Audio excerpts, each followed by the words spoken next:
கர்த்தருடைய பரிசுத்த நாமத்திற்கு மகிமை உண்டாகட்டும். இந்த காலை வேளையில் நேரலையில் இணைக்கப்பட்டிருக்கிற ஒவ்வொருவரையும், நேரடியாய் ஆலய வளாகத்தில் அமர்ந்து கர்த்தருடைய வார்த்தையை கேட்டுக்கொண்டிருக்கிற ஒவ்வொருவரையும் வானத்தையும் பூமியையும் படைத்த ஆண்டவராகிய இயேசுவின் நாமத்தில் அதிகமான அன்போடு நான் உங்களை வாழ்த்தி வரவேற்கிறேன். கர்த்தர் இந்த நாளிலே உங்கள் வாழ்க்கையில் மகிமை அடைவாராக. கர்த்தருடைய செய்திக்காய் தெரிந்து கொள்ளப்பட்டிருக்கிற பரிசுத்த வேத பகுதி சங்கீதங்களின் புஸ்தகம் 2ஆம் அதிகாரம், பக்கம் நம்பர் 672 பக்கம். சங்கீதங்களின் புஸ்தகம் 2ஆம் அதிகாரம் 12வது வார்த்தையை நம்ம ஜெபத்தோடு எல்லாரும் வாசித்து தொடர்ந்து கர்த்தருடைய நாமத்தை நாம் மகிமைப்படுத்துவோம். வாசிக்கலாமா? 12வது வார்த்தை, 2ஆம் அதிகாரம், சங்கீதம் 2:12. குமாரன் கோபம் கொள்ளாமலும் நீங்கள் வழியிலே அழியாமலும் இருக்கும்படி அவரை முத்தம் செய்யுங்கள்.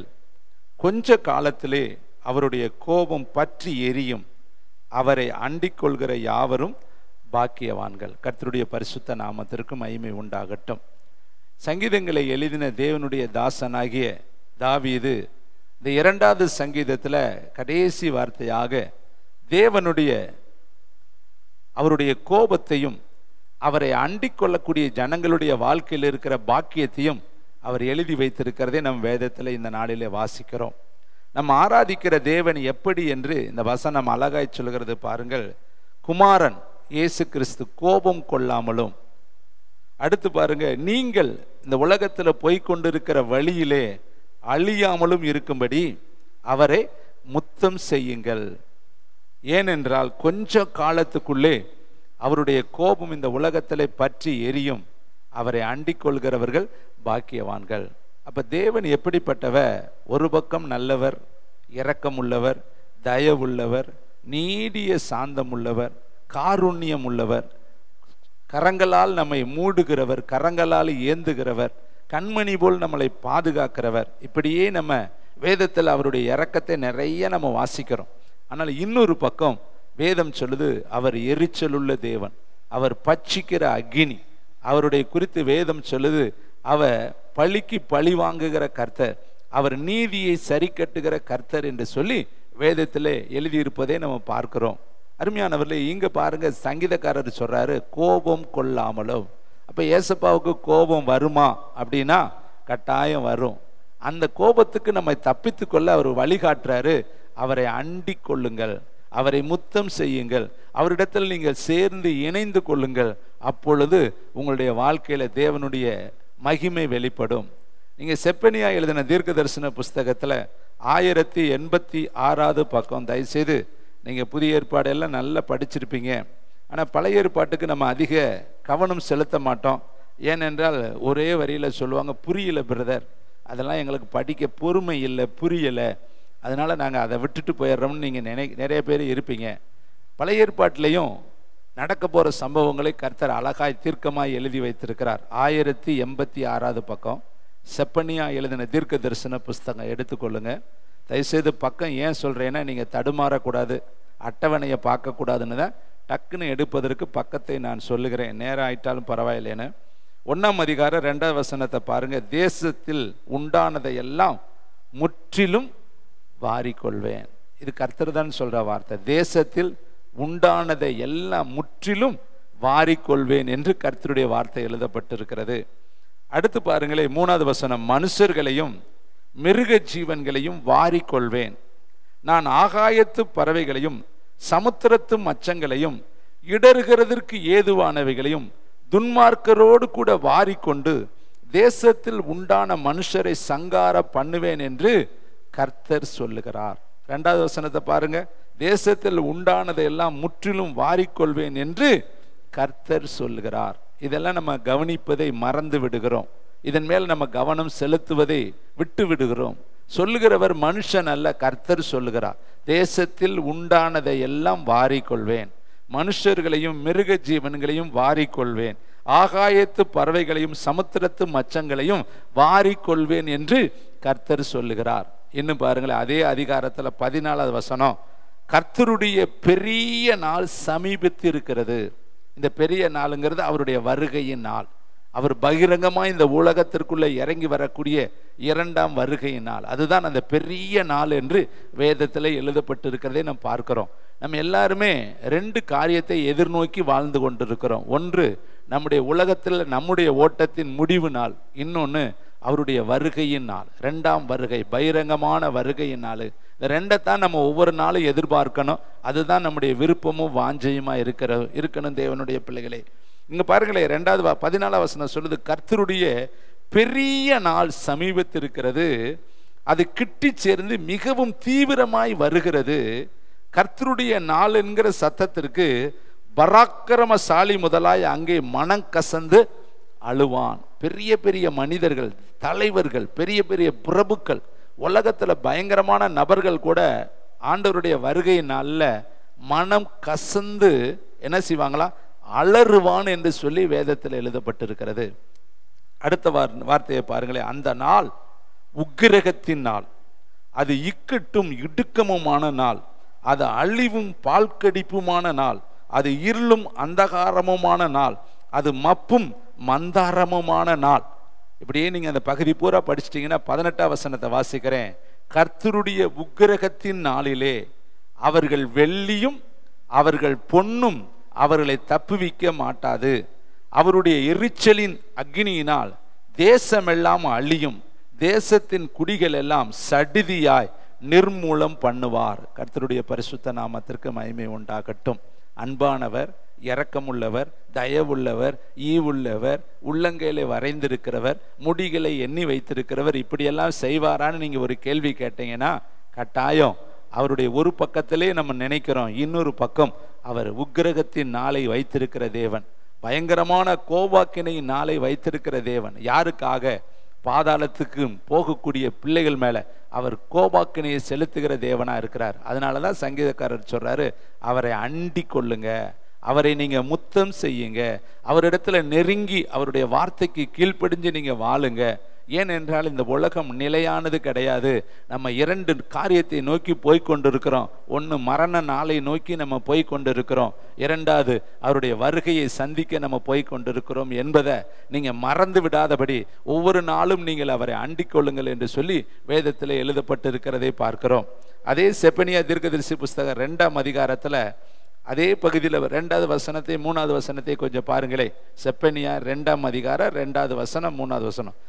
நீங்கள் உங்களை உய்த்து ஆராய்ந்து சோதியுங்கள். உங்களையே நீங்க சோதிச்சு பாருங்க. நீங்க வச்சிருக்கிற தங்கம்லாம் ஒரிஜினலா டூப்ளிகேட்டானு சோதிச்சு பார்க்குறீங்க. உங்கள்கிட்ட இருக்கிற பொருள்கள் தரமானதா இல்லாததான்னு சோதித்து பார்க்குறோம். ஆனால் நம்ம என்னைக்காவது சோதித்து பார்க்கிறோமா? ஆண்டவருடைய வருகைக்கு நான் ஆயத்தமா? ஆண்டவருடைய வருகைக்கு எடுத்துக்கொள்ளப்படக்கூடிய சுபாவங்கள் எனக்குள்ளே இருக்கிறதா? தேவன் எதிர்பார்க்கிற வேத வாசிப்பு என்கிட்ட கரெக்டா இருக்குதா? தேவன் என்னிடத்தில் எதிர்பார்க்கிறபடி நான் ஜெபித்து கொண்டிருக்கிறேனா? வேதத்தை தியானித்து கொண்டிருக்கிறேனா? பரிசுத்தமாய் வாழ்ந்து கொண்டிருக்கிறேனா? அவருடைய வருகையில கரை, திரை, பிழை, மாசு, மறு குற்றமற்றவனாய் நான் காணப்படுவேனா என்பதை வசனம் சொல்லுது. நீங்கள் உங்களை உய்த்து ஆராய்ந்து சோதித்தறியுங்கள். அடுத்த வசனம் பாருங்க. தேசத்தில் உள்ள எல்லா சிறுமையானவர்களே, கர்த்தருடைய நியாயத்தை நடப்பிக்கிறவர்களே, அவரை தேடுங்கள், நீதியை தேடுங்கள், மனத்தாழ்மையை தேடுங்கள். என்ன, நியாயத்தை தேடணுமா? நீதியை தேடணுமா? அவரை தேடணுமா? என தேடுகையில் அவரை கண்டுபிடிக்க முடியும். அப்பொழுது ஒருவேளை கர்த்தருடைய கோபாக்கினை நாளிலே மறைக்கப்படுவீர்கள். தேடுனா தாங்க அவருடைய வருகையில் நாளில் நம்ம மறைக்கப்படுவோம். அந்த கோபாக்கினைக்கு நம்ம தப்பித்து கொள்ள முடியும். அதை நம்ம மறந்து போய்விடுகிறோம் தேவனுடைய பிள்ளைகளே. இன்னொரு வசனத்தை உங்களுக்கு நினைவுபடுத்த விரும்புகிறேன். பயமுடுத்தவான் வசனம் சொல்லவில்லை, கர்த்தரிடத்திலிருந்து புறப்பட்டு வந்த வார்த்தையை நான் உங்களுக்கு சொல்கிறேன்.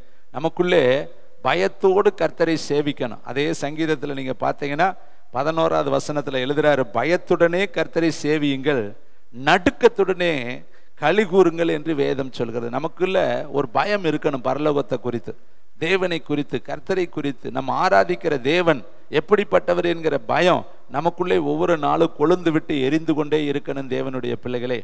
இங்கு பாருங்களே, வெளிப்படுத்தல் புஸ்தகம் 6ஆம் அதிகாரத்தில் 7 முத்திரையை நம்ம பார்க்கிறோம். 5ஆம் அதிகாரத்தில் பார்த்தீங்கன்னா அந்த 7 முத்திரையை உடைக்கிறவர் யார் என்று சொல்லி ஒரு பெரிய கேள்விக்கு பதிலாக இயேசு கிறிஸ்து தான் அந்த முத்திரையை உடைக்க முடியும் என்று சொல்லி வேதம் சொல்லுகிறது. அவர் ஒவ்வொரு முத்திரையாய் உடைத்து கொண்டே வருகிறாரு. அப்பொழுது வெளிப்படுத்தல் புஸ்தகம் 6ஆம் அதிகாரம் 12ஆம் வசனத்தை ஏசப்பா 6வது முத்திரையை உடைக்கும் பொழுது என்ன சம்பவம் நடக்கிறது என்று நீங்கள் வேதத்தை பார்க்கும்படி உங்களை கேட்டுக்கொள்கிறேன். 339வது பக்கம், புதிய ஏற்பாடு வசனத்தை வாசிக்கும். அவர் யாரு? இயேசு கிறிஸ்து தான் அந்த முத்திரையை உடைக்கிறார்.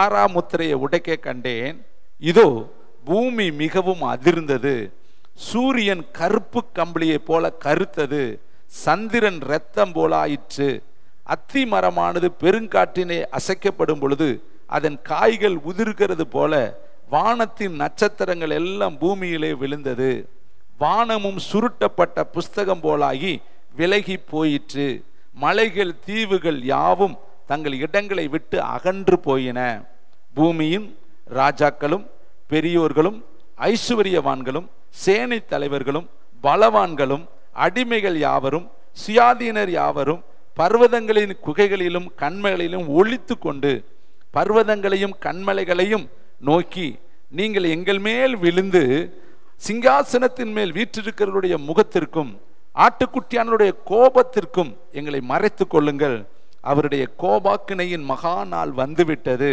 யார் நிலைநிற்க கூடும் என்றார்கள். ஒவ்வொரு முத்திரையா ஏசப்பா உடைக்கிறார். மொத்தம் 7 முத்திரை. அதில் 6ஆம் முத்திரையை உடைக்கும் பொழுது வானம் சுருட்டப்பட்டுச்சான், சூரியன் கீழே விழுந்துச்சான், சந்திரன் விழுந்துச்சான், நட்சத்திரங்கள் எல்லாம் விழுந்துச்சான், சூரியன் கருப்பாய் மாறினதாம், அங்க மலைகள் குன்றுகள் எல்லாம் அசைந்து போனதாம்.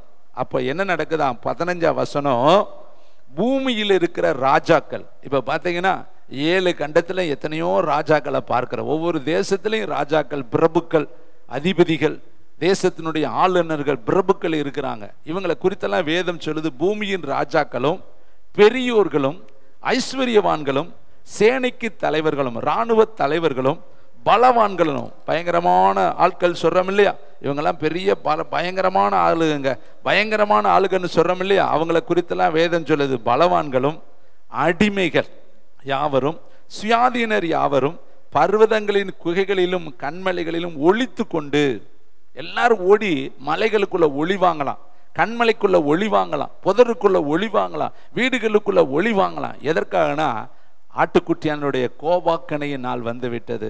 பகிரங்கமா ஏசப்பா இறங்கி வரும் பொழுது இந்த உலக மனிதர்கள், உலகத்தை நம்பினவர்கள், உலகத்தின் படி வாழ்ந்தவர்கள், உலகத்தையே கண் முன்னாடி வைத்து அதுக்கு பிரியமாய் ஓடினவர்கள், வேதம் சொல்லுது உலகமும் அதன் இச்சையும் ஒளிந்து போகும், தேவனுடைய சித்தத்தின்படி செய்கிறவனோ என்றென்றைக்கும் இருப்பான், நிலைத்திருப்பான் என்று வசனம் சொல்கிறது. பாருங்க, கடைசி நாள்ல ஒரு மனிதனுடைய நிலை எவ்வளவு பரிதாபமா இருக்கு பாருங்களே. இந்த உலகத்துல கணவான்களாய் வாழ்ந்தவர்கள், பலவான்களாய் வாழ்ந்தவர்கள், அதிபதிகளாய் வாழ்ந்தவர்கள், ராஜாக்களாய் வாழ்ந்தவர்கள், பிரபுக்களாய் வாழ்ந்தவர்கள், இந்த உலகத்துல தன்னைத்தான் பெரிய மனிதனாய் நினைத்து கொண்டவர்கள் எல்லாரும் ஏசப்பாவுடைய பகிரங்க வருகையில ஓடி ஒளிவார்களாம். என்ன சொல்லுவார்களாம்? அவருடைய கோபாக்கினையின் நாள் வந்து விட்டது, யார் நிலை நிற்க கூடும் என்றார்கள். இதை கேட்கிற தம்பி, தங்கச்சி, தாயே, தகப்பனே, ஒருவேளை தூங்குகிற நீ மரித்தோரை விட்டு எலும்பு என்று சொல்லி வேதம் சொல்கிறது. ஏசாயால வாசிக்கிறோம், எலும்பு எலும்பு சீயோனே உன் வல்லமையை தரித்துக்கொள் என்று வேதம் சொல்கிறது. தூசியை உதறிட்டு எலும்பு, உன் கழுத்தில் இருக்கிற கட்டுகளை அறுத்துட்டு எலும்பு, அப்பொழுது கர்த்தர் உன்னை பிரகாசிப்பிக்க பண்ணுவார் என்று வேதம் சொல்கிறது. ஒருவேளை நீங்க நினைக்கலாம், காலை அதிகாலை வேளையில ஒரு கிருபையின் வார்த்தையை, இரக்கத்தின் வார்த்தையை, தயவின் வார்த்தையை, தட்டி கொடுக்கக்கூடிய வார்த்தையை, அப்படியே தூக்கி நிறுத்தக்கூடிய வார்த்தையை பேசாம பயமுடுத்தக்கூடிய வார்த்தையை பேசுறாரேன்னு நீங்க நினைக்கலாம். அருமையானவர்களே, இந்த வார்த்தை தாங்க அவருடைய வருகைக்கு உங்களை தப்புவிக்கும். இந்த வார்த்தை தாங்க அவருடைய வருகைக்கு உங்களை ஆயத்தப்படுத்தும். வேதம் சொல்லுது, திருடனை போல அவர் வருவாராம். நடுச்சாமத்துல, இது இரவு நேரத்துல, மாறி காலத்துல எப்பொழுது வருவார் என்பது நமக்கு தெரியாது. ஆனால் அவர் வரும் பொழுது அவரை சந்திக்க ஆயத்தம் உள்ளவர்களாக எப்பொழுதும் நீங்கள் ஆயத்தமாயிருங்கள் என்று வேதத்தில் எழுதப்பட்டிருக்கிறது.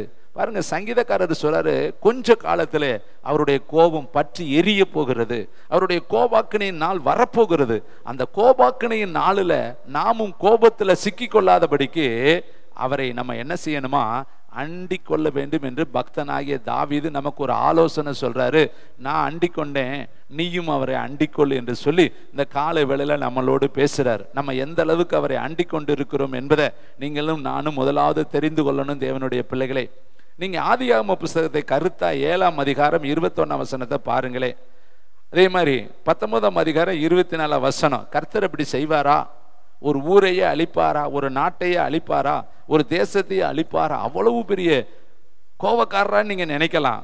ஆனால் நமக்கு முன்மாதிரியாய் செய்திருக்கிறதை நான் உங்களுக்கு நிழலாட்டமாய் காண்பிக்க விரும்புகிறேன். ஆதியாகம புஸ்தகம் 7ஆம் அதிகாரம் 21வது வசனத்தை எல்லாரும் சேர்ந்து வாசிப்போம். அப்பொழுது மாம்ச ஜந்துக்களாகிய பறவைகளும் நாட்டு மிருகங்களும் காட்டு மிருகங்களும் பூமியின் மேல் ஊறும் பிராணிகள் யாவும் எல்லா நரஜீவன்களும் பூமியின் மேல் சஞ்சரிக்கிறவைகள் யாவும் மாண்டன. இது யாருடைய காலம்? நோவாவின் காலத்தில் நடந்தது போலவே மனுஷகுமாரனுடைய காலத்திலும் நடக்கும் என்று புதிய ஏற்பாட்டில் வாசிக்கிறோம். நோவா காலத்தில் 8 பேர் மட்டும்தாங்க பாதுகாக்கப்பட்டாங்க. அந்த காலத்தில் எவ்வளவு ஜனங்கள் இருந்தாங்க தெரியுமா? எவ்வளவு பெரிய பலவான்கள் ராட்சச புத்திரர்கள் இருந்தார்கள் தெரியுமா? பெரிய பெரிய பராக்கிரமசாலிகள் இருந்தார்கள் தெரியுமா? எவ்வளவோ நாடுகளும் தேசங்களும் இருந்தது தெரியுமா? வேதம் சொல்லுது, 20 வசனம் பாருங்க, மூடப்பட்ட மலைகளுக்கு மேலா 15 முழ உயரத்திற்கு ஜலம் பெருகிற்று. அப்பொழுது மாம்ச ஜந்துக்களாகிய பறவைகள், நாட்டு மிருகங்கள், காட்டு மிருகங்கள், பூமியின் மேல் ஊறும் பிராணிகள் யாவும் எல்லா நரஜீவன்களும் பூமியின் மேல் சஞ்சரிக்கிறவைகள் யாவும் மாண்டன. ஒரே நாளில், ஒரு நிமிஷத்துல தேவனுடைய பூமியின் ஊற்றுக்கள் திறந்தது, வானத்தின் மதகுகள் திறந்தது. அப்பொழுது பூமியில இருக்கிற அத்தனையும் மாண்டது என்று சொல்லி வேதம் சொல்லுது. இதுதான் பூமியில முதல்ல தேவன் ஜல பிரளயத்தினால இந்த உலகத்தை அழித்த வரலாறு. தம்பி தங்கச்சி, அன்னைக்கு மனுஷர்கள் தான் இருந்தார்கள், அன்னைக்கும் இருந்தவர்கள் அவரால் படைக்கப்பட்டவர்கள் தான், அவரால் உருவாக்கப்பட்டவர்கள் தான். ஆனா அவருடைய மனதை காயப்படுத்தினார்கள். வேதம் சொல்லுது, மனுஷனை கர்த்தர் உண்டாக்கினதற்காக மனஸ்தாபப்பட்டார், அவனுடைய நினைவுகள் நித்தமும் பொல்லாததா இருந்தது என்று கர்த்தர் கண்டார் என்று வேதம் சொல்லுது. அப்ப யாரு மேல கர்த்தர் கோபாக்கினை கொள்வார்? யாருடைய வாழ்க்கையில தேவனுடைய கோபாக்கினை பற்றி எரியும் தெரியுமா?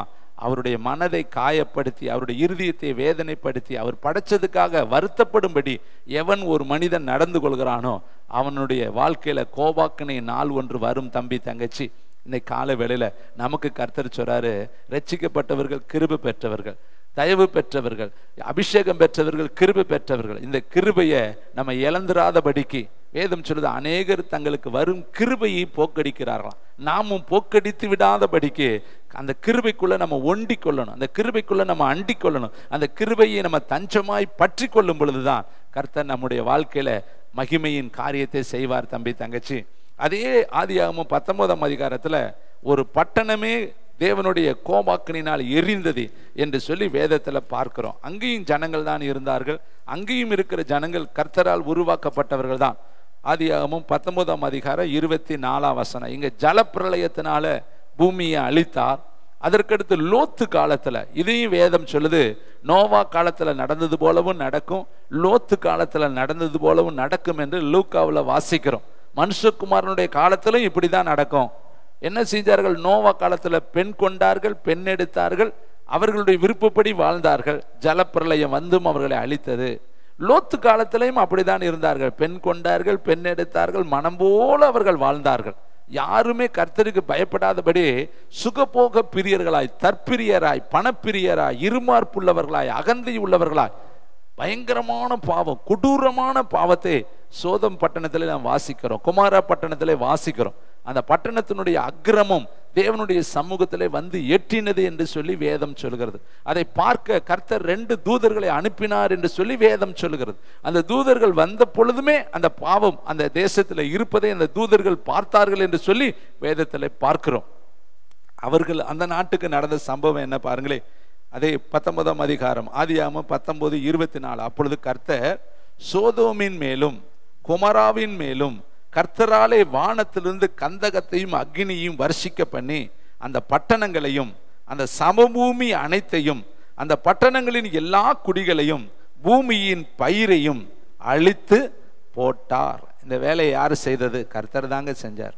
ஏன்? அந்த ஜனங்களுடைய பாவம் பூமியிலே பெருகிற்று, அக்கிரமம் பூமியிலே பெருகிற்று.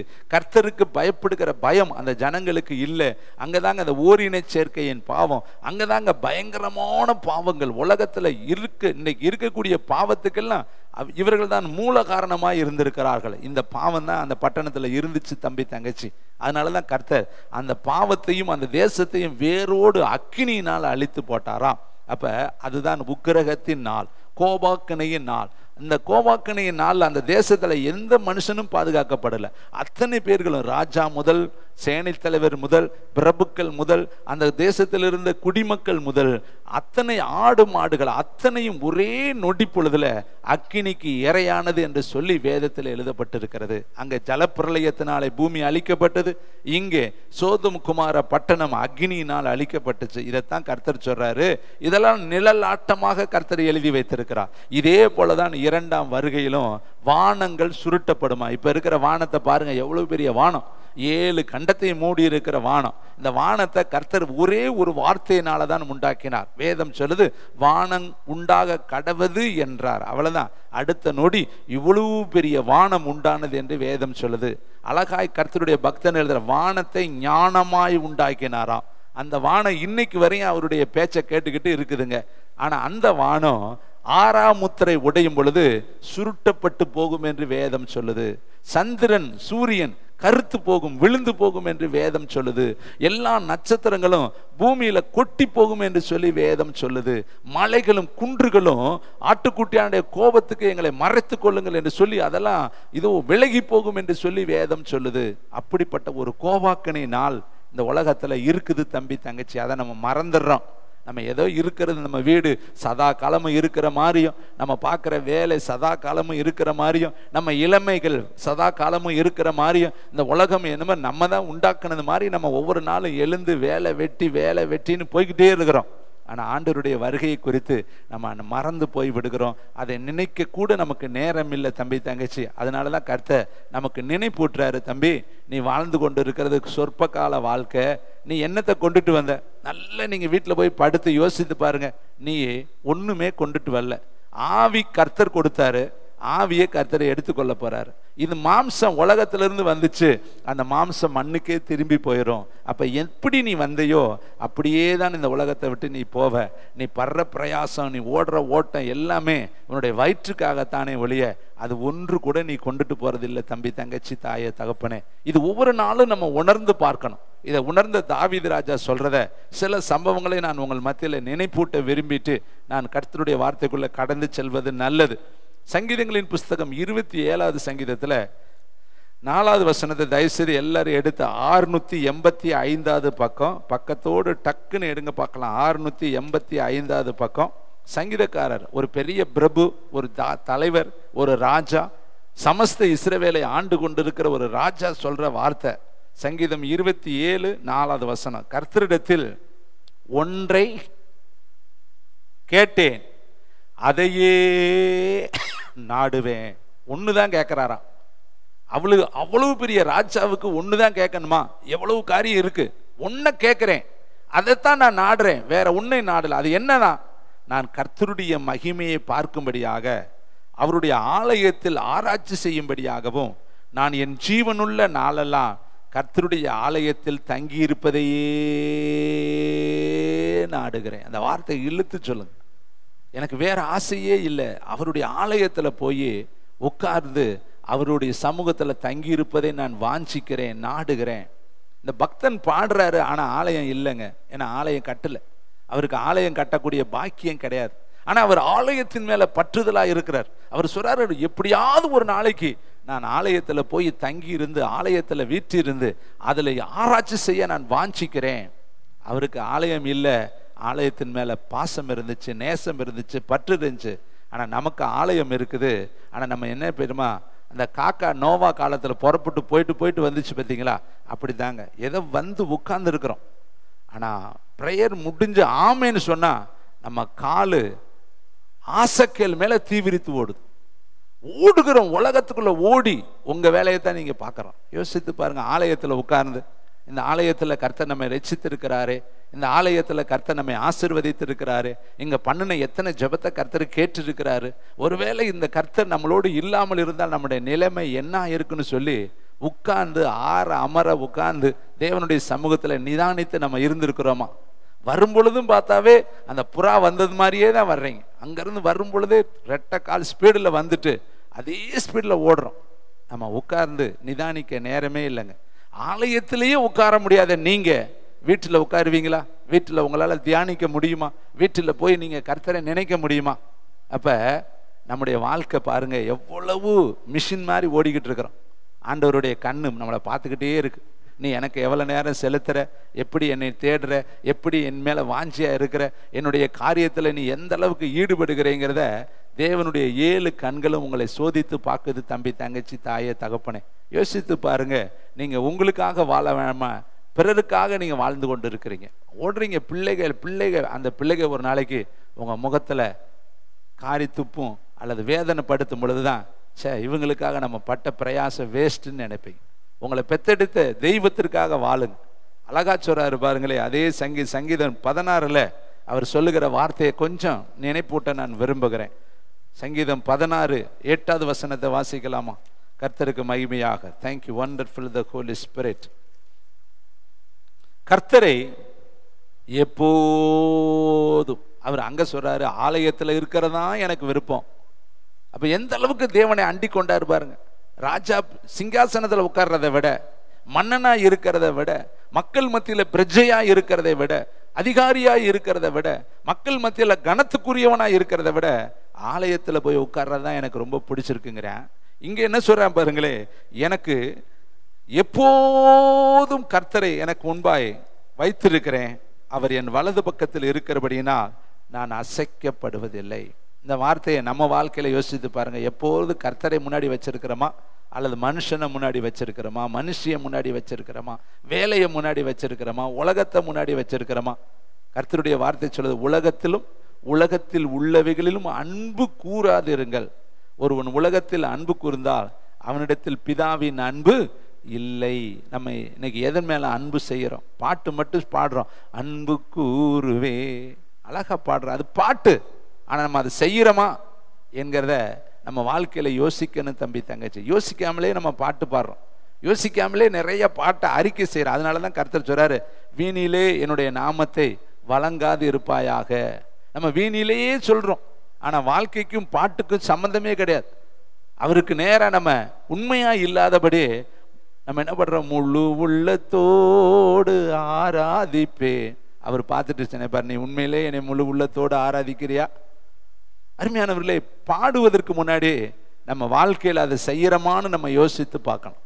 சில பேர் பாடுவாங்க, முழங்கால் படியிட்டு ஆராதிப்பேன்னு சொல்லுவாங்க பாட்டுல, ஆனா உட்காந்துக்கிட்டு தான் இருப்பாங்க. அப்ப ஆண்டவர் நினைப்பார், ஏன்டா நீ பாட்டு பாடுறது முழங்கால் படிட்டுன்னு தானே பாடுற, ஆனா நீ உட்கார்ந்து இருக்கிறியே, பொய் சொல்றியே. அதனாலதான் பொய் சொல்லாது இருப்பாயாக. இதை கேட்கிற தம்பி, தங்கச்சி, தாயே, தகப்பனே, தாவீதுக்கு பாருங்க, ஆலயத்தில் வீற்றிருப்பதையே நான் தெரிந்து கொண்டேன். அதே தாவீது சொல்றாரு, கர்த்தரை எப்போதும் எனக்கு முன்பாய் வைத்திருக்கிறேன். ஏன்? அரசாங்கத்தை முன்னாடி வச்சிருக்கலாம்ல, சிங்காசனத்தை முன்னாடி வச்சிருக்கலாம்ல, மீகால முன்னாடி வச்சிருக்கலாம்ல, அல்லது உரியாவுடைய மனைவியை முன்னாடி வச்சிருக்கலாம்ல. ஆனா இப்ப இவர் யாரை முன்னாடி வச்சிருக்கிறாரா? கர்த்தரை நான் எப்போதும் எனக்கு முன்பாய் வைத்திருக்கிறேன், அவர் என் வலது பக்கத்தில் இருக்கிறபடியினால் நான் அசைக்கப்படுவதில்லை. அப்ப நீங்க அசைக்கப்படாமல் இருக்கணும்னா உங்க பக்கத்துல கர்த்தராக இயேசு கிறிஸ்து இருக்கணும். தம்பி, தங்கச்சி, அதுதான் அண்டிக் கொள்ளக்கூடியது. அப்ப தாவீதுக்கு 1000 வேலைகள் இருந்தாலும், அத்தனை ஜனங்கள் அவனுக்கு கீழே இருந்தாலும், அவைகளை எல்லாம் புறம்பே தள்ளிட்டு தேவனுடைய சமூகத்தை தான் அவர் நாடுறார். இன்னொரு வசனத்தையும் உங்களுக்கு நினைப்பூட்ட விரும்புகிறேன். பாருங்களேன், சங்கீதம் 130:6. இதெல்லாம் விலையேற பெற்ற வார்த்தை. இந்த வார்த்தைகளை நம்ம அல்லல் தட்டக்கூடாது. நம்ம வாழ்க்கையிலையும் இந்த வார்த்தைகள் எல்லாம் வந்து பழிக்கணும். அப்பொழுதுதான் கர்த்தர் நம்மளை ஆசீர்வதிக்க முடியும். 130வது சங்கீதம் 6வது வசனத்தை வாசிக்கலாமா? எப்பொழுது விடியும், நம்ம எப்போ விடியும், வேலைக்கு போகணும், காட்டுக்கு போகணும், ஊருக்கு போகணும், அதை வாங்கணும், இதை வாங்கணும், இன்னைக்கு போய் எந்த வேலையாவது செஞ்சு முடிச்சணும், இப்படிதான் நம்ம நினைக்கிறோம். ஆனா தாவீது சொல்றாரு, எப்பொழுது விடியும் என்று விடிய காலத்துக்கு காத்திருக்கிற மனுஷரை பார்க்கிலும் அதிகமா என் ஆத்துமா ஆண்டவருக்கு காத்திருக்கிறது. பார்த்தீங்களா? விடிஞ்ச உடனே கர்த்தரை தேடணும். வீணையே விழி, சுரமண்டலமே விழியுங்கள். பார்த்தீங்களா? என் ஜனங்கள் வேதத்தை காத்து நடவாதபடினா என் கண்களில் கண்ணீர் தாரைகள் வருகிறது. உம்முடைய வேதத்தை நான் எப்படி மறப்பேன்? உம்முடைய வேதம் என் காலுக்கு தீபமும் என் பாதைக்கு அது வெளிச்சமா இருக்கிறது. இதெல்லாம் சங்கீதக்காரர் தாங்க சொன்னார். அவருடைய வாயிலிருந்து தான் கர்த்தர் இப்படிப்பட்ட மகிமையான வார்த்தைகளை பூமிக்கு கொடுத்திருக்கிறார், நமக்கு கொடுத்திருக்கிறார். இன்னைக்கு நமக்கு வேதம் எப்படா விடியும், வேதத்தை படிக்கணும், எப்படா விடியும் ஆலயத்துக்கு போகணும், எப்படா விடியும் உபவாசிக்கணும், எப்படா விடியும் ஆத்தும ஆதாயம் செய்யணும், எப்படா விடியும் போய் கர்த்தருடைய ராஜ்யத்தை பூமியில கட்டணும்னு சொல்லி எத்தனை பேர் இன்னைக்கு நம்ம வாஞ்சியோடு இருக்கிறோம். அவங்க தான் அவருடைய வருகைக்கு ஆயத்தமா இருக்கிற ஜனங்கள், தேவனுடைய பிள்ளைகளே. அப்ப தாவீது அண்டிக்கொண்டுன்னு சொல்லிட்டு வாயில சொல்லிட்டு போல அவர் அண்டிக் கொண்டார். எப்பொழுதுமே ஆலயத்தில் இருப்பதைத்தான் நான் விரும்புகிறேங்கிறார். எப்பொழுதுமே கர்த்தரை எனக்கு முன்னாடி வைத்திருப்பதைத்தான் நான் விரும்புகிறேங்கிறார். எப்பொழுது விடியும் என்று நான் கர்த்தரோடு இருக்க நான் விரும்புகிறேன் என்று சொல்லி தேவனோய் அண்டிக் கொள்வதையே அவர் தன் பாக்கியமாய் வைத்திருந்தார். ஒரு அருமையான தீர்க்க வசனத்தை நான் உங்களுக்கு வைக்க விரும்புகிறேன். மத்தேயு எழுதின சுவிசேஷம் 25ஆம் அதிகாரம் 32வது வசனத்தை எல்லாரும் எடுத்துக்கொள்வோம். பக்கம் நம்பர் 40வது பக்கம், புதிய ஏற்பாடு 40வது பக்கத்தை எடுத்துக்கொள்வோம். கர்த்தருக்கு மகிமை உண்டாகட்டும். மத்தேயு எழுதின சுவிசேஷம் 25 அதிகாரம் 32வது வசனம் வாசிக்கலாமா? எல்லாரும் ஒரு நிமிஷம் வாசிச்சு பாருங்க. Thank you Lord.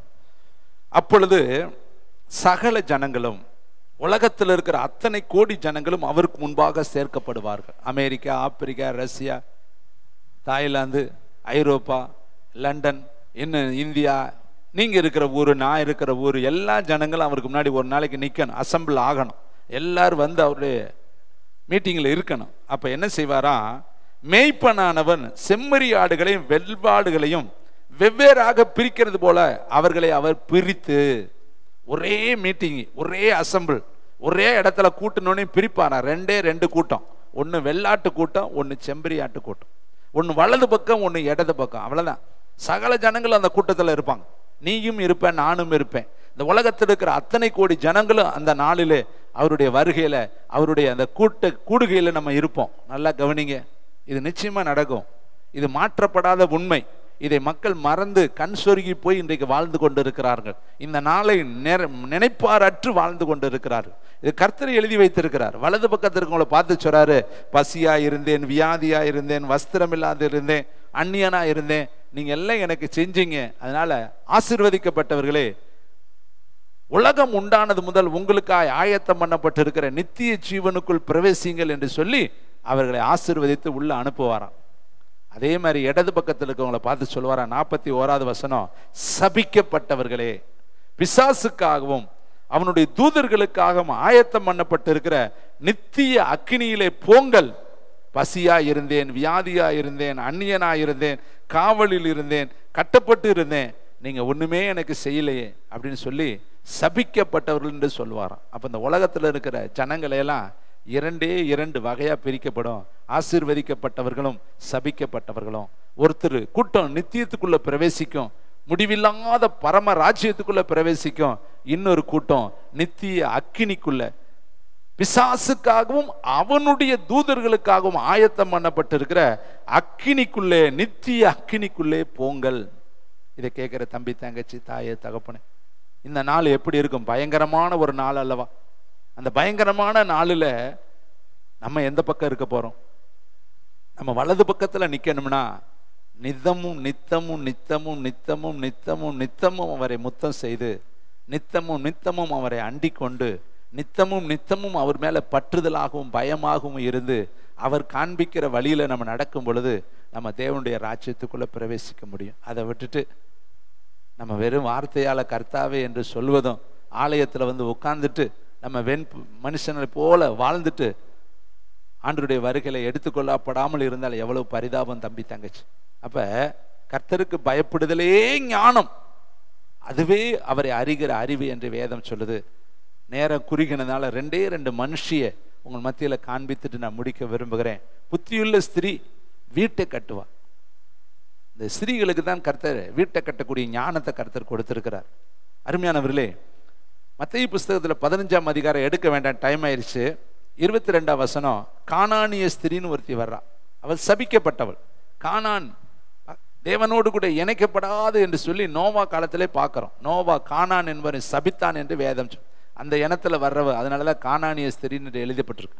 கர்த்தர் சொல்றாரு, நான் இஸ்ரவேல் வீட்டாருக்கே அனுப்பப்பட்டேன். அவள் சொல்றா, நான் நாய்க்குட்டி தான், நீங்க சொன்ன மாதிரி நான் நாய்க்குட்டி தான். நான் தள்ளப்பட்டவதான், ஒதுக்கப்பட்டவதான், புறக்கணிக்கப்பட்டவதான், நான் வாக்கு தத்தத்துக்கு சொந்தக்காரி இல்லைதான், நான் உம்முடைய ஜனம் இல்லைதான். ஆனாலும் உங்கள் மேஜையிலிருந்து விழக்கூடிய துணிக்கைகளை எடுக்க எனக்கு உரிமை இருக்குதே. அவ சொல்கிறா, தன்னை தாழ்த்துறா, நாங்கள் நாய்க்குட்டி தான், நான் தள்ளப்பட்டவதான், நான் புறக்கணிக்கப்பட்டவதான், நான் உன் இனத்தான் அல்லதான், நான் இஸ்ரவேல் கூட்டத்தார் அல்லதான், ஆனாலும் நான் உண்மை அண்டிக் கொள்கிறேன், எனக்கு நீங்கள் அற்புதம் செய்யுங்க. அப்போ கர்த்தர் சொல்றார், உன் விசுவாசம் பெரிது, நீ விரும்புகிறபடியே உனக்கு ஆக கடவுள். இதாங்க அண்டிக் கொள்ளுதல். அவள் வேற இனத்துக்காரியா இருந்தாலும் உள்ள வர அவளுக்கு உரிமை இல்லாமல் இருந்தாலும் அவள் இயேசுவை வந்து என்ன செய்யறா, பிடித்து கொள்றா, அண்டிக் கொள்றா, பற்றி கொள்றா, பிரிக்க பிடிக்கிறா. என்ன சொல்றா, உன்னுடைய அப்பத்தை எடுத்துக்கொள்ள, மேஜையில் இருந்து விழுகிறதை எடுத்துக்கொள்ள எனக்கு உரிமை இருக்குதே. அப்ப கர்த்தர் சொல்றாரு, உன் விசுவாசம் ரொம்ப பெருசு, உன் விருப்பப்படியே உனக்கு ஆகட்டும். இன்னொரு ஸ்திரீ வர்றா, கூப்பிடுறவரு சீமோன், பரிசேயனாகிய சீமோன் வீட்டுக்கு விருந்துக்கு கூப்பிடுறாரு. ஏசப்பாவும் போனார். மத்தேயு மார்க்கு புஸ்தகத்தில், லூக்கா புஸ்தகத்தில் 7:37 வாசிக்க நேரம் இல்லை தம்பி, கம்யூனியன் ரெடி பண்ணுங்க. என்ன செஞ்சாரு, கூப்பிட்டவன் 3 காரியம் சொல்றாரு. காலுக்கு தண்ணி தரல, என்னை முத்தம் செய்யல, என் தலைக்கு நீ எண்ணெய் தரல. கூட்டிட்டு போனவன் செய்ய வேண்டிய கணத்தை கரெக்டாக செய்யலை. நாமும் தாங்க இயேசுவை கூப்பிட்டு வீட்டில் வச்சிருக்கிறோம், ஆனால் அவருக்கு கணம் செய்கிறோமா, அவரை முத்தம் செய்கிறோமா, அவரை தினந்தோறும் தொழுது கொள்கிறோமா, அவரை தினந்தோறும் பணிந்து கொள்கிறோமா, அவருக்கு கொடுக்க வேண்டிய நேரத்தை கொடுக்கிறோமா? ஒரு சின்ன எடுத்துக்காட்டோடு உங்களை நான் சொல்ல விரும்புகிறேன். ஒரு மனைவியை கல்யாணம் முடிச்சுட்டு வந்து வீட்டில் வச்சுட்டு மனைவிக்கு கொடுக்க வேண்டிய கணத்தையும் மதிப்பையும் மரியாதையும் நேரத்தையும் கொடுக்கலன்னா அந்த பொண்ணு தன்னுடைய வீட்டில் என்றைக்குமே இருக்காது, வந்த வெளியே ஓடிய போயிடும். ஏன்னா கட்டிட்டு வந்துட்டு வீட்டில் ஒரு மரக்கட்டை மாதிரி என்னை வச்சிருக்கானேன்னு சொல்லி அது அங்கே என்னத்தை எதிர்பார்க்கும், கணவனுடைய அன்பை எதிர்பார்க்க. வேதம் சொல்லுது, உன் ஆசை உன் புருஷனை பற்றி இருக்கும். அப்போ ஒரு மனைவி தன் புருஷனிடத்தில் அன்பை எதிர்பார்க்கிறது போல நம்முடைய மணவாளனும் நம்மகிட்ட வந்து அன்பை எதிர்பார்க்கிறாரு. நீ என்னை கூப்பிட்ட, நான் வந்தேன், ஆனால் நீ என்னை முத்தம் செய்யலையே, நீ என் பாதத்துக்கு தண்ணி கொடுக்கலையே, என் தலைக்கு நீ என்ன கொடுக்கலையே. ஆனால் இவளோ பாவியானவள் என்று நீ சொல்ற இவளோ கண்ணீரால என் பாதத்தை கழுவி, என் பாதத்தை கூந்தலால துடைச்சு, என்னை அதிகமாய் அவள் முத்தம் செய்து அதிகமாய் அவள் அன்பு கூர்ந்தாள். ஆதலால் நான் உனக்கு சொல்றேன், இவள் செய்த எல்லா பாவங்களும் என்ன செய்யப்பட்டுச்சு, மன்னிக்கப்பட்டுச்சு. கூப்பிட்டான், கனப்படுத்தல. ஆனா கூப்பிடாத அவ கர்த்தருடைய பாதத்துல வந்து விழுந்து கர்த்தரை கனம் பண்ணனா. அருமையான தம்பி, இன்னைக்கு நம்ம ஆண்டவருடைய பிள்ளை என்று சொல்லிட்டு அவருக்கு செலுத்த வேண்டிய நேரத்தை, அவருக்கு செலுத்த வேண்டிய கனத்தை, அவருக்கு கொடுக்க வேண்டிய மதிப்பை, மரியாதையை, மேன்மையை, கீர்த்தியை, புகழ்ச்சியை நம்ம செலுத்தாத பொழுது ஒரு நாள் நம்ம தேவனுடைய வருகையில காணப்பட முடியாது. தம்பி தங்கச்சி, நம்ம சீமோன் மாதிரி தான். வீட்டுக்கு கூப்பிட்டு உட்கார வச்சுக்கிட்டு நம்ம சொந்த கதையும் ஜோக்கு கதையும் பேசிக்கிட்டு நம்ம வாட்டில் போய்கிட்டே இருப்போம். ஆனா கொர்நேலியு மாதிரி ஒருத்தன் வந்து ஆசீர்வாதத்தை வாங்கிட்டு போயிடுவேன். அந்நிய ஜாதியான் அவன்கிட்ட வந்து பட்ட பகல்ல பேசுறாரு. மத்தியான வேலையில தேவதூதன் வர்றேன் வந்து கொர்நேலியிட்ட சொல்றேன், உன் தான தர்மங்களும் உன் ஜெபங்களும் தேவனுக்கு நினைப்பூட்டப்பட்டுச்சு. பார்த்தீங்களா, கொர்நேலியு 3வது ஜாதி, அந்நிய ஜாதியான், அவனுக்கு தேவதூதன் வர்ற அளவுக்கு அவன் அந்த அளவுக்கு உட்காந்து தன் வீட்டாரோடு உட்காந்து ஜெபம் பண்ணினான். நம்ம வீட்டில் குடும்ப ஜெபம் இல்லை, வேத வாசிப்பு இல்லை, ஆண்டவருடைய வருகைக்கு ஆயத்தம் இல்லை. அப்புறம் எப்படிங்க பரலோகத்துக்குள்ள நம்ம பிரவேசிக்க முடியும்? இதை கேட்குற தம்பி, நீ காலை வேளையில கர்த்தர் உன்னோடு இருதயத்தை தட்டி சொல்றாரு, நான் உன்னை நேசிக்கிறேன், ஆனால் நீ என்னை நேசிக்கிறது சொற்பமா இருக்கு, கனவீனமா இருக்கு, நான் எதிர்பார்க்கிற அளவு நீ என்னை நேசிக்காதபடினால உன் மேல எனக்கு வருத்தமா இருக்குன்னு கர்த்தர் அங்கலாய்ப்போடு இந்த காலை வேளையில வந்து நிற்கிறார். அதனாலதான் இன்னைக்கு ஆண்டவர் சொல்றாரு, குமாரன் கோபம் கொள்ளாமலும் ஆலயத்துக்குள்ளதாங்க வந்தாரு. அங்க வந்து பார்க்கிறாரு, என் வீடு ஜெப வீடு அல்லவா, இத கள்ளர் குகை ஆக்கிட்டீங்களே, வியாபார ஸ்தலமாய் மாத்திட்டீங்களே, இங்க பொன்னையும் பொருளையும் விக்கிற இடமா இது, இது ஜெபிக்கிற இடம் அல்லவா. அப்பதாங்க உட்காந்து சவுக்க பின்னாராம். அவர் உட்காந்து சவுக்க எடுத்து பின்றார். எதுக்கு? அங்க இருக்கிறவன் எல்லாம் யாரு? பழி செலுத்த வந்தவன். அங்க இருக்கிறவன் எல்லாம் யாரு? யூதர்கள். அங்க இருக்கிறவர்கள்லாம் யாரு? தேவனுடைய பிள்ளைகள். ஆனா தேவனுடைய பிள்ளைகள் தேவனுடைய பிள்ளைகளை போல இல்லாமல் மற்றவர்களை போல இருந்தார்கள். அது வியாபார இடமா மாத்திட்டாங்க. நாமும் நம்முடைய வாழ்க்கையை வியாபார இடமா மாத்திடக்கூடாது. ஒரே ஒரு வாழ்க்கைங்க, ஆன் த வே. நீங்க வந்திருக்கிறீங்க, போய்கிட்டு இருக்கிறீங்க, அவ்வளவுதான். ஒரு நாள் போயிருவீங்க. இந்த இடைப்பட்ட காலத்துல உங்களுக்காக நீங்க வாழ்வதை விட்டுட்டு கர்த்தருக்காக வாழ முயற்சி எடுங்க. இயேசுவுக்காக எதையாவது ஒன்றை செய்யுங்க. கர்த்தருக்காக எதையாவது ஒன்றை செய்ய பிரயாசப்படுங்க. நேரத்தை கொடுங்க. அப்பதாங்க கர்த்தர் உங்களை ஆசீர்வதிக்க முடியும். நேரத்தினாலதான் நீங்க தேவனை ஆதாயப்படுத்த முடியும். வேதம் சொல்லுகிறது, அந்த உலக மனுஷனை கவனித்து பாருங்கள். அநீதியான உலக பொருள்கள் அவன் ஆத்மாவை ஆதாயம் பண்ணிட்டானே, அவன் புத்தியாய் நடந்து கொண்டானே. இதை கேட்கிற தம்பி தங்கச்சி, நாமும் கூட உலக மனுஷனை விட நம்ம ஞானமா இருக்கிறது இல்லையா? ஆண்டவருக்காக எதையாவது ஒண்ணு இந்த உலகத்துல செஞ்சீங்கன்னா அவருடைய வருகையில சூரியனை விட நீங்க பிரகாசிப்பீங்க. கண்களை மூடி எல்லாரும் இயேசுவை நோக்கி